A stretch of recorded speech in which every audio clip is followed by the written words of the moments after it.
everyone. Hi, everyone. I'm so excited for today. So we have Krista and Lindsey on. Hi, guys. Hi. So before we start, we're just going to ground ourselves because those of you that have been on before, I just love to take 3 big breaths. And this is something I do in between every meeting. I just clear it out. So put your feet on the floor and just think of yourself really connecting to the earth. I even think I see like somebody pulling my feet. I feel like the earth is pulling my feet down to sort of say, okay, girl, I'm going to ground you. I'm going to ground you. So see your feet just going deep into the ground. And we're going to take a deep breath in, and about 5-second breath in. We're going to hold our breath for 5 seconds. And then we're going to exhale, ha. And when we inhale love.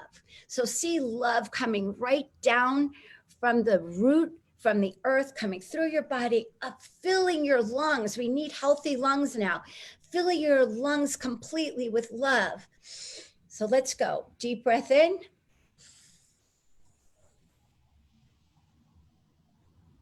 Hold your breath for 5 counts. Exhale, ha. Okay, 2 more. Inhale, love.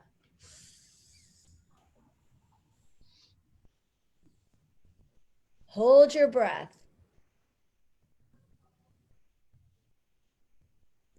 Exhale, ha. When you exhale, just exhale energy. Just all the energy that's not serving you. Okay, inhale, love.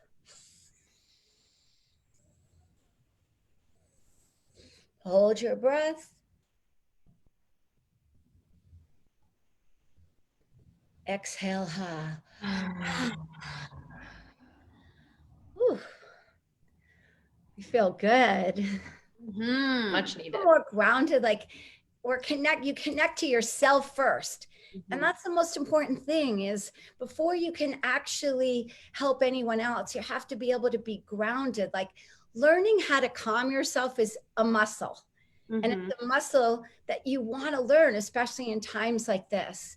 So before we start and we get into this yummy, very, very, very yummy conversation that we're going to have, I just want to share a couple things, just sort of like the intention of this conversation.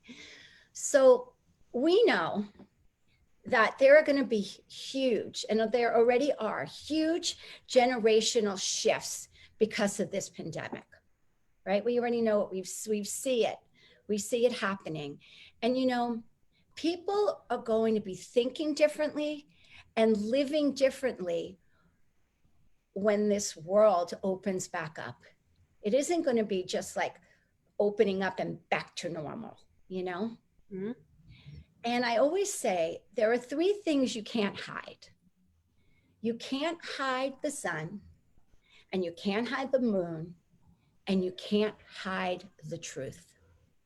And right now, we are living this breakdown that we're having, this pandemic, this epidemic. We are having a huge breakdown. And every breakdown is the opportunity for a breakthrough. But first, you have to be able to get still and grounded and have the courage. And I use that word courage carefully, because when you have a breakdown, you want to actually look and see what is revealed. What has this breakdown revealed? And what it's really revealed is that mankind, humankind, we are out of balance. Yeah. We are not aligned with the universe, that's for sure. We are not balanced with the laws of nature. No, I mean, we know that. We see the way people are today. And because of it, our earth looks the way it looks. That's just an extension. So we see that there is nothing where there's equilibrium and balance and breath and very small little pockets of community. And now we're in this breakdown. So today, like, that's what I want to talk about. Like, we're in the breakdown. My generation is in the breakdown. Your guys' generation. We all have different issues going on during this breakdown. And now it's like, it's going to take awareness. It's going to take consciousness. You know, it's going to take people like you who already have a platform that is so spectacular and so grounded and so about community and elevating people and elevating women and letting them be heard and be accepted and love themselves for who they are. And like, your platform is just, it rocks, girls. Oh, thank you. And it's really now how we're going to take that and now pivot and shift so that we can have a huge breakthrough, a huge transformation. And that's what we want. I mean, it's about creating hope and positivity to move this forward. And that's what I told you guys before. It's like, and you guys are the perfect people. You are the perfect voice for your generation because you guys walk the walk. And when people live in that place where they walk the walk, now that doesn't mean you're perfect. I was going to say, I'm like, let's just make sure. It's not about perfection, but because we're humans. Yeah. We're always going to have a human experience, but it's how we catch ourselves in that human experience. Yeah. And how quickly we pivot into out of fear, out of shame, out of not good enough, out of whatever we get in our head, and we can even be in it, acknowledge, okay, I'm having a human experience right now, and I'm going to pivot into something more positive. So that's what we really want to talk about today, guys. Like, number one, I want to know like how you personally are in breakdown, you know, how you're dealing with it and your community, what you're hearing. And then, you know, all of the different areas in our life, because we have so many different areas. And, you know, my generation have certain things on top that we're going to deal with first, where your generation may have like other things, you know, single women might have dating like the first thing out of the gate, and how is this going to look, or whatever, you know, career, you know, the younger people, the first ones in, the last ones in a company are also the first ones to leave. So there's just so many issues that each generation has a little differently. So let's just jump in and tell us a little bit personally how you're dealing with what we're dealing with today. Yeah, I'm so excited to talk with you because it's so nice to have like another conscious conversation about this. But when everything started to first go down, I remember feeling a familiar feeling. I remember feeling so relieved. And I wasn't relieved that there was chaos going on. I wasn't relieved that people were sick, but I was relieved at the potential of the opportunity for us to stop the BS and to stop all of the processes and practices and parts of our government and culture and society that we don't like, that's been a nagging pain for us for the past years and years, and to finally have the opportunity to make the shifts that we wanted. And I feel so strongly that we were divinely guided and supported. So I always lean on that in times of fear, but I just feel so excited about the opportunity for people to like really look at their lives, to slow down, and to really just like be intentional about their future. You know, for the people that were living out of alignment, that had jobs that were out of alignment, that maybe lost their job, what if it was the greatest opportunity for them? For people that are in relationships that maybe are having a hard time, you know, I can relate to that. I'm in a relationship, we've been going through a hard time, but it's really the greatest opportunity for us to really lean in because we're home, because we have the time. So leveraging this. Lean in and dig in. Lean in and dig in.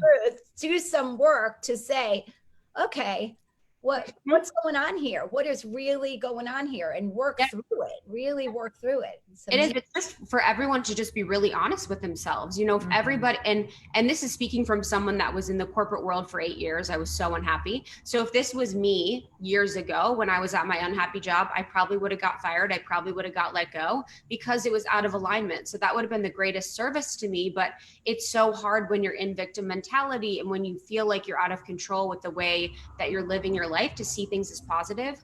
but it's really such a beautiful opportunity for us. And I'm just so thankful to be alive during this time when we can make change. Love that.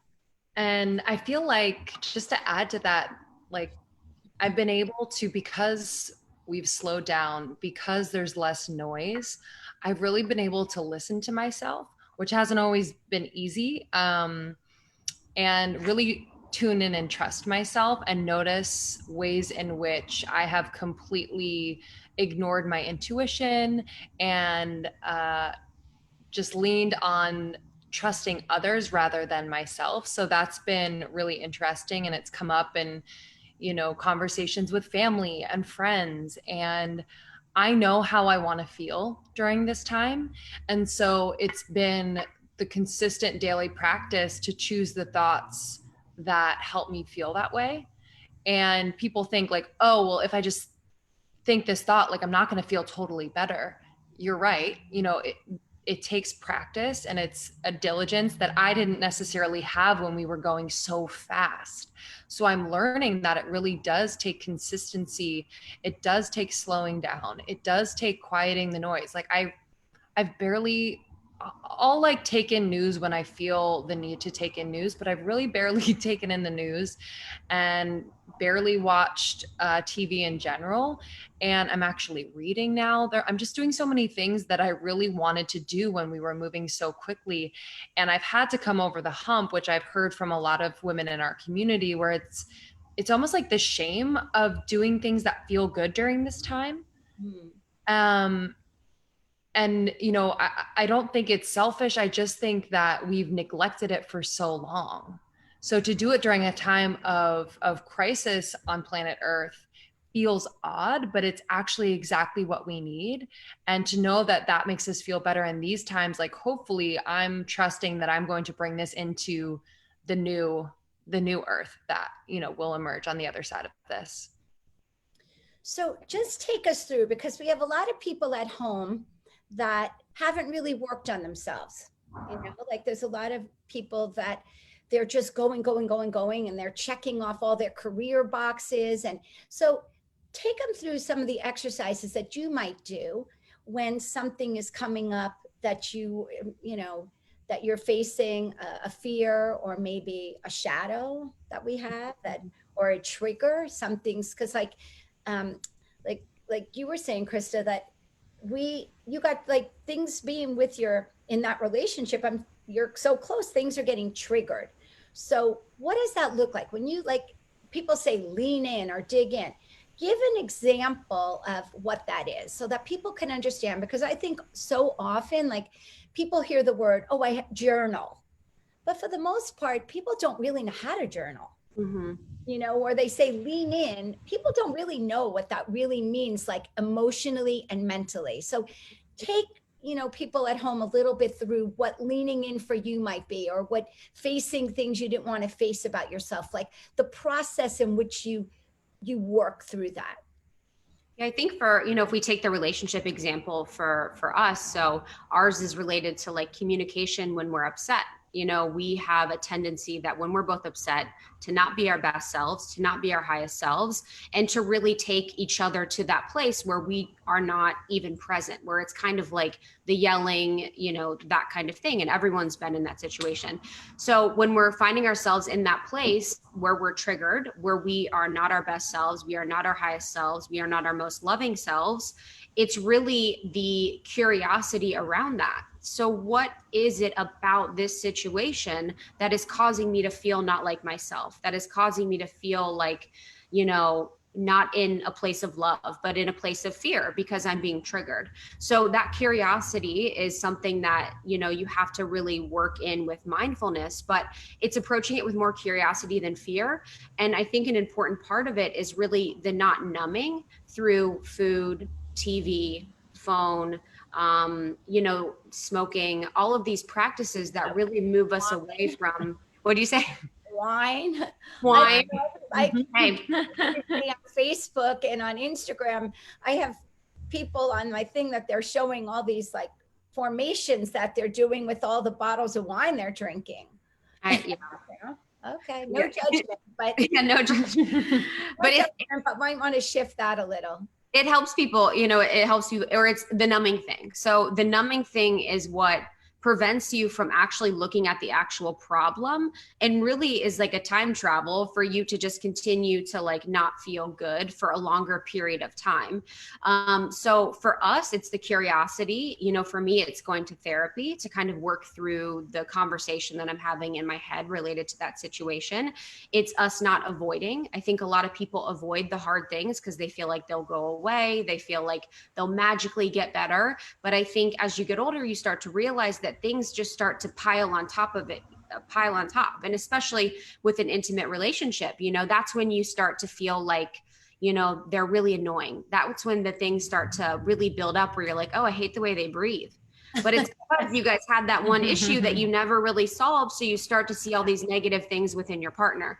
So for people thinking of saying is it's like really powerful communication, like really getting down there quickly. Like I always say, like I have a 24-hour rule. I do not allow myself, if there's something that's bothering me with my husband. Now I do think timing is really important, but I really try to have that conversation with him within 24 hours. So that, because for two reasons. Number one, that is also energy and a vibration that's living inside of me. And for somebody who really honors my health and well-being, if you want to talk about mindfulness, I mean, or you want to talk about wellness really happens here. You know, I tell people all the time, you can have an impeccable diet, you can have great sleep hygiene, you can get your workout in, you can get in your 100 ounces of water a day, you can get in your 10,000 steps and all that. But if here isn't in peace, that physical body will never be in peace. You know, it just doesn't. The mind really, the body follows the mind. So it's exactly what you're saying. How about you, Lindsey? Yeah, I think with trusting myself, first, like I'll just simply ask, like, do I believe that thought? Like, do I believe that? Or does this thought belong to someone else? Maybe my parents or a friend that I just talked to. Like, where is that coming from? And what I've been doing, and I talk a little bit on the podcast about, is just like doing things like creating a routine and sticking to it that actually build that trust muscle. So doing like these like proxy activities where it will influence that moment when I'm like, wait, do I really believe that? No. Okay, I trust myself. No, I don't believe that, right? But I've done these things outside of that to really build that muscle. So that's been— What are those things? What are those things? Yeah. So, I mean, and this is something that I know a lot of people have been talking about in our community, where it is creating that like morning routine. And maybe it's the night before saying, you know what? Okay, I'm going to get up, not look at my phone. I'm going to read for 10 minutes, and then I'm going to meditate, and then I'm going to journal a little bit, and then I'm going to move my body. And for me to get up, to do that, stick to it, and come to the other side and feel really good, I do have this feeling of like, oh, I can trust myself to do that, to stick to that, to commit to it. Cause I haven't done that in my life consistently. So it's like building that muscle, and then also just following my intuition. So it's in like little moments when I get a ping, like I should call someone, or I should have that hard conversation right now. And doing it instead of letting it sit in the back of my head. Actually doing it has helped me to just trust and to move that energy. Like you said, I think when we're not trusting ourselves, there is a block. There is like a stuckness. Yeah. So to move it along and to have these conversations or to do the thing has been really helpful. So I heard what you just said about, basically the way I would say it is, you create all these rituals, these morning rituals or habits for some people that, and you kept to it. And it's so what that really does is it creates a discipline. And then I found it, like when you first said that, I thought, and you said, but I don't usually do that. And I'm thinking, wait, girls, you've created something pretty amazing, pretty amazing. There has to be discipline in what you do. For sure. Because I mean, think about it. You guys really When did you start your podcast? 3.5 years ago, I 2016. was like before, well, it's certainly before my generation even knew what a podcast was. Like for sure. So there was something there. You've trusted yourself, and like you guys, like there is no doubt that you have this inner strength and this willfulness and this, because to start something new like that, like, do you know how huge that is? Like it really is huge. Like I really want to acknowledge you, because like that is trailblazing, guys. Like it is trailblazing, and you were still young, and you probably, I mean, I know you didn't know what the hell you were doing, because I know this, because there are still no rules with podcasts. Like I've met with so many different people on this podcast stuff, and it's like, and there's some producers that have done stuff, and when you sit down with them, it's like, well, you just do whatever you want. It's like, I don't do whatever I want. I need to know the formula. Like, so let's talk about that. Let's talk about that day when you guys, like, where were you when it was like, okay, we're going to create this thing?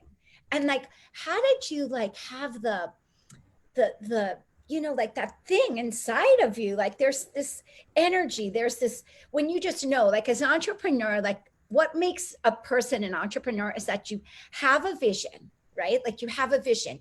And then there is something like inside of you that like, you can't not do it. It's like, you have to bring it forward. It's like, well, like when I hear people talk and they say, oh, it's a desire. I'm like, no, you don't understand. It's beyond a desire. It's like, it's something, it's like, if I don't do this, I am gonna burst. Like you could, because you just feel it. Like everything about it feels like it's aligned with you.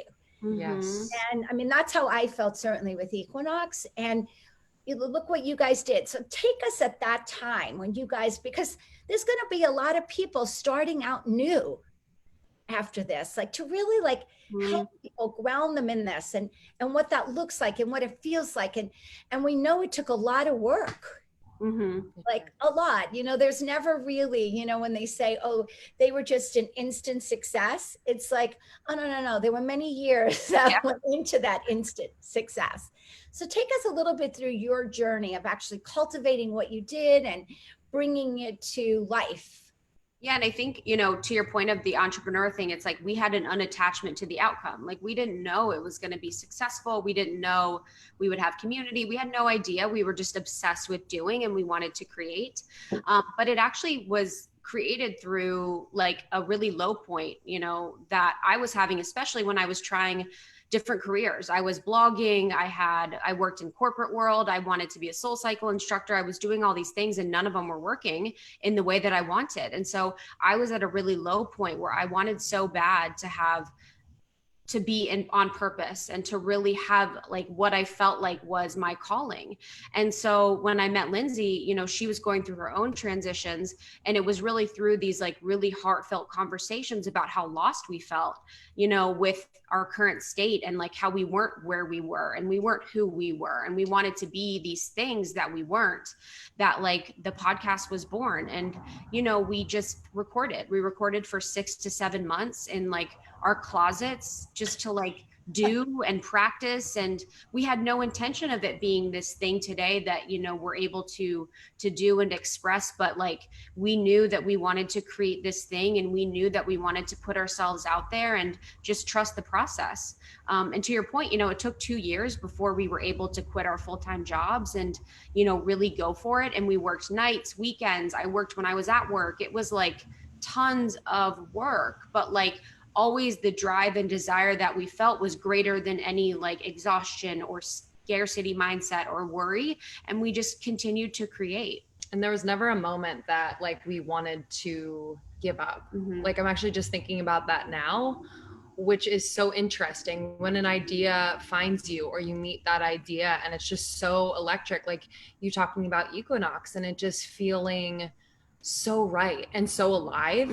And that's how Almost 30 felt. Like it just felt so right, and that it was inspiring us more than anything that we've ever touched before. I teach this a lot in my workshops about finding, it's when you're you're not about finding your lane, when you're in your lane. When you're in your lane, really in your lane, it's like you could work 20 hours a day, and it sources you.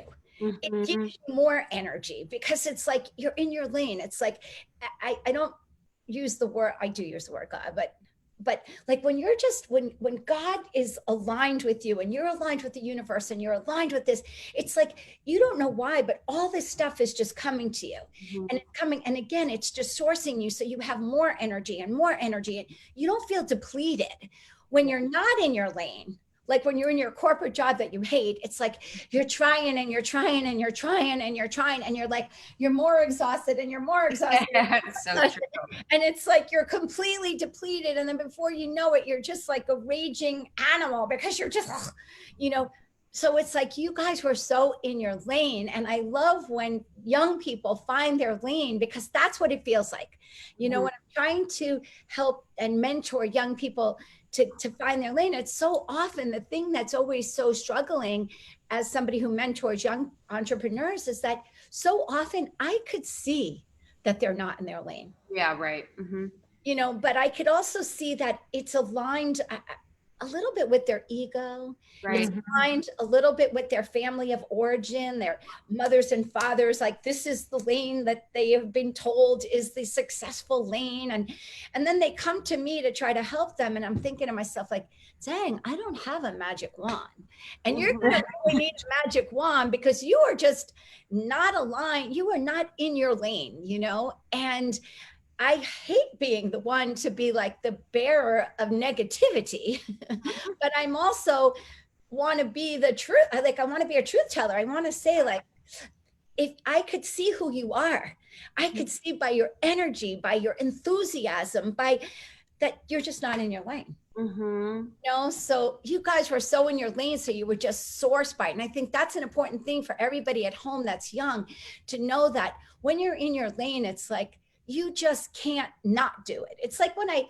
when I people would say to me when I married my husband 10 years ago, like, I never thought you would get married again. Like, I didn't think that was like, I loved him so much, I couldn't not marry him. Like, that's how much I loved him. Like, it wasn't that I wanted, it wasn't like I didn't want to get married. I want to get married. Like, I wanted to marry you. Like, I love you so much. So that's why I want it. It's like, but it's like that. Like, for me, it's like that in everything.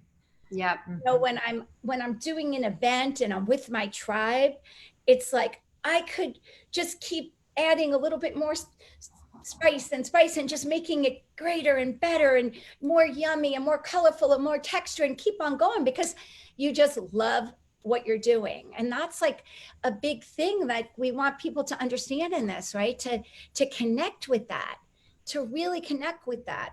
And you know what I loved about it is that you guys said you didn't really have any expectations.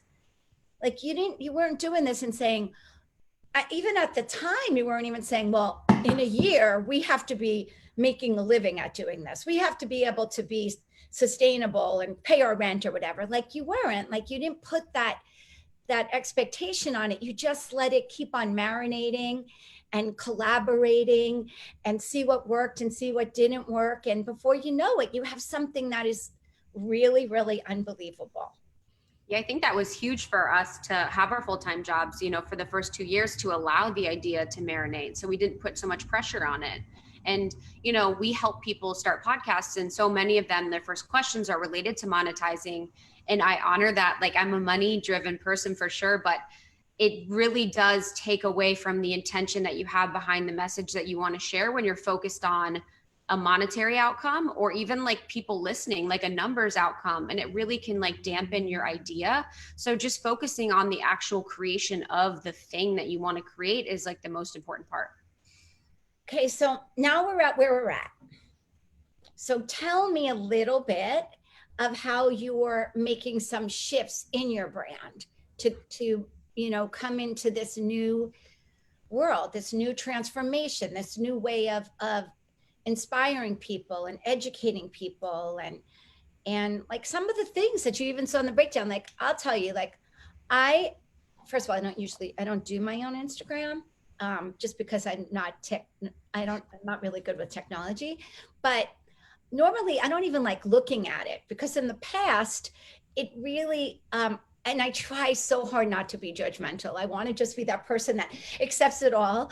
But when I would see the things and the selfies and the things, the pictures, and I was really understanding how this was affecting younger people, because again, 2 million commercials we see, and these commercials are basically telling us we're not pretty enough, we're not good enough, we're not skinny enough, we're not, we're not driving that car, so we don't have the swag. Well, that's what Instagram is constantly reinforcing, so it has been delightful to not have all of that stuff on there, and to have like stuff that feels a little bit more authentic, a little bit more organic. Like, it's so nice to not have that. And again, for me, it's like, I'm not influenced by that because I've worked on myself for 30 years. But when it saddens me, it's like deep in my heart when I think of all the young people that get influenced by all of that garbage. So how do you, like, where do you think the changes like are really going to be, like, with the social media and all of that kind of stuff, and how we're going to like change that? Because that's part of this, of this breakdown, is just people wanting more and more. Like, they don't just go on to connect to people, they're going on because they want to have a certain amount of followers. And before you know it, it's a very negative, it doesn't have a lot of heart and soul in it, So share that part of it. Like, my generation always feels that way for the most part. Yeah, I think, we've always just wanted to serve our community, and serve just almost 30 as an entity. And during this time when we've had to cancel our world tour, and we've had to cancel in-person retreats and move our festival, just lots of shifts and changes as far as the in-person experiences. And we're like, okay, one, we're so grateful that we are able to connect to our community digitally. What do they need? Like, let's meet them where they are. And not to say that they're all the same, but that's kind of the point, where we're creating resources so that they, one, feel less alone, two, feel empowered to really lean into and dig into their own evolution. Because you're right, like, this is a period of extreme change and breaking down what hasn't been working for them. And I do feel like that feminine energy in all of us is kind of like breaking through the cracks in the surface, and it's really wanting to explore and be free and a little bit more wild and creative. And so if we can support them in that, I mean, that is like our greatest joy. So we've been providing digital workshops for our community, various programs like our Inner Peace program, which will help just cultivate that sense of inner peace that Krista and I, over the years, unknowingly, we're implementing practices and strategies and beliefs, and just studying without knowing how to create that, and how important it is as we navigate chaos, as we navigate various transitions. So, I don't think our mission has necessarily changed. It's almost just been illuminated even more during this time. And it's pushed us in a beautiful way to just get creative and do things differently and pave the way, and not do what everyone's always done, which feels for me like so freeing. Because sometimes I get tired where I'm like, okay, so we're doing it like that person, or they're doing it like that person. Like, I just love to see newness. And I feel so inspired by that. So that's been kind of where we're at. I love that. Well, as I was telling you guys before, one of the reasons why I was so excited to have you on is because I believe that your ethos of your brand, your culture, your values, your character you are perched perfectly for this new shift. Like, you're one of the few brands in my heart that I see that, like, when I hear your story, it feels so authentic to me. I could like see you guys in the closet doing this. Like, I just can, like, there's something about that, because that's how Equinox was. Like, we never went into it ever thinking about money. That was, excuse me, that was never in our thought. It was just about creating, we wanted people to love working out the way we did. And we knew if we changed the whole thought about it and put a place with like, that was stylish and great music, and the classes were sexy and the lighting was sexy, and then one room fed the energy of the other room, and like we just, again, but it was never about money. We were never thinking like, we didn't even have a business plan. I mean, we just did not have that. I remember, I think it wasn't until about a year and a half, and that was because one of our members who used to come in at 12 o'clock and take the dance class, this very conservative man would take this hip hop class. And I'm always thinking like, he's like a fish out of water in that class. Like he looks like an investment banker and he's in there grooving and then he's like, I love this place. I love this place. And we were like, oh my God, thank you. And he turns out he was an investment banker. He had just finished a 3-year huge project, and he was taking like 6 months to regroup. And he's like, you know what? Do you guys have a business plan? And we were like, no business plan. He's like, I want to help you. I want to like, and he literally like made us legitimate. And then he brought his partner in and said, you know, and then his partner actually went on to be our CFO. But like, that's how it happened. Like so much of our growth was people that just loved our brand. They loved coming. They loved the community. They loved the energy, the vibe, the programs that we were putting out, and everything just happened so organically. Again, it wasn't like some big, it was just us being like alive and being passionate and loving what we were doing and connecting with other people that loved it like that. Like when I would have somebody come in and I'd interview with them and the whole conversation was about money, I'd be like, I'm not hiring them. And my brother would walk out and he'd be like, Lavinia, what do you mean? Like they run a whole program, and I'm like, they're not our vibe. Like they're not our tribe.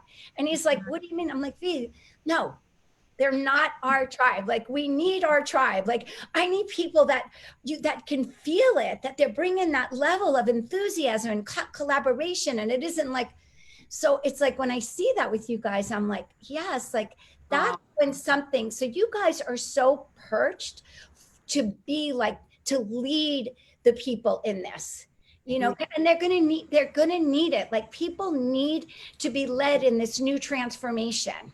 They need to, and like to lead with kindness, you know, to lead with authenticity, to lead with connection and collaboration, to lead with, like I always say, don't impress me, inspire me. And that's the energy I feel from you guys. Like you're not going to be the people that are going to like get so impressed. You're going to be the people that everybody is going to be inspired by, you know, because that's what I believe this next thing is about: inspiring, moving, touching people, expanding them, elevating them. You know, yes, we have to show people their truth. It's very important, because how can you grow if somebody's just always telling you the good things? So you can't, like, you just can't grow that way. You have to be able to sit somebody down and say, like, the hard conversations that I finally have, you're not in your lane. Yeah. Like, you're just not in your lane. Let's pivot this a little bit and see if we can maybe make some tweaks. But I think there might be something else under there that you're not connecting with, because your head is so on this, but that you're not allowing your heart to connect to what something else might be, probably because of your conditioning, you know. Absolutely. And it usually starts, it usually starts with your conditioning from your family of origin, your parents. Like, look, they did the best that they could do, and they're amazing, and we love our parents, but we also know that they don't come with a rule book on how to have a child that's fully expressed and that can be themselves. It doesn't have to fit into this box that makes like a really amazing human being. Because sometimes when they do that, they become a suppressed human being, and we know in suppression, that's not where magic is going to happen. So again, like, Is there anything else that you guys just really want to share with the people to say like, all right, guys, let's get this done. Like, let's do this. Like, let's get these 3 things in place before, things we open up. Like, I just want to listen to this for the rest of my life. I feel like I just could listen to you forever. I'm so grateful to be in your presence. You're such a leader. And the only offering I have is just to take it seriously, take this time seriously and really dedicate it to yourself and the things in your life that you want to change. And then, let's stay in this together. I feel like, you know what? Just because they're telling me dating, everybody wants to know about dating for your age. It's like, how are they dealing with that? So I just feel like let's just give them a little bit of, because now all the single ladies, nobody's dating like right now. Like how, like, tell me about what you're hearing about that, because I'm hearing a lot of people like dating, let them address dating. Definitely. Well, Krista's engaged and I have a boyfriend. And I was actually on a town hall yesterday about love and dating and sex during quarantine. And people all over the world. And what I've heard from our community as well is, yes, it's different, but it's also, at least from the female perspective, like really fine tuning what is important to us, what we want, how we want to be in a relationship. And at least, in my experience in my new relationship, because he's in New York, I'm in LA. I don't know when the next time I'm going to see him. And so I would say across the board, whether you're dating or hinging, like the dating apps, or you're in a serious long-term relationship for a while, like the opportunity to up level your communication is, I think, so important to take advantage of. It means you're going to get creative. It means you might have like hard conversations. It means really stepping outside of the monotony of what you might always do with that partner, or what you might always do when you date someone. I would always lean on that physical connection, that in person, just really feeling them. And so it's forced me to ask better questions. So that's been really fun. I do feel for people who have that feeling of, oh my gosh, I'm losing time. Like, how am I going to meet someone? I really I feel that in my heart. And I'm working on a program through Almost 30, the sacredness of being single, because I do think there is that sweet spot of, okay, like knowing and trusting in like the divine timing of your life, and that like the work you do now will actually create that magnetism for that person to eventually come in. And but yeah, I just think it is different, and we have to be flexible and move with that ever-changing tide. But I'm also like excited to see how it changes on the other side. Yeah. And I think too, like, I feel like so many girls hate dating, but like now we can't date and everyone's mad. Like, it's like, maybe just this break is nice. Like maybe you'll go back invigorated and like feeling good and ready. And like, I would either just like I would probably just stop trying, and just give yourself a break. Like, cause I feel like everyone hates dating and it's so hard for people, and I honestly have so much compassion, but like maybe this time is good to really just reset and really just focus on you and being the best version of you. But it's an interesting time. Did you hear that, ladies? Focus on the best version of you. And I want to honor the time, because last time I went over so much, but what I want to say to close is, and I want you to understand that the best version of you, this is for you people out there, is when your thoughts, your words, your feelings, your actions, and your behavior, like that's the best version of you. We're not talking about the best version of you like in your size 2 jeans. We're not talking about the best version of you on your Instagram. We're talking about that person that wakes up and is alive and is feeling good no matter what, loves themselves regardless of if they're 5 or 10 pounds overweight. Like, it's just the best version of you, like that you're becoming, that you're getting some hygiene or some clarity. Like when when your thoughts go awry, that you're bringing them back. That if you don't have something to elevate the conversation, I don't say anything. Or I'm going to choose the right time to have that hard conversation. Your feelings, your actions, your behaviors, like that you're aware that you're not rolling your eyes, that you're not, that you're showing up the best version of you. And that also means that you're showing up the best version of you with good sleep, good hydration, that you've worked out, you've got your body moving, all of those things make the best version of you. Guys, I could talk to you all day long.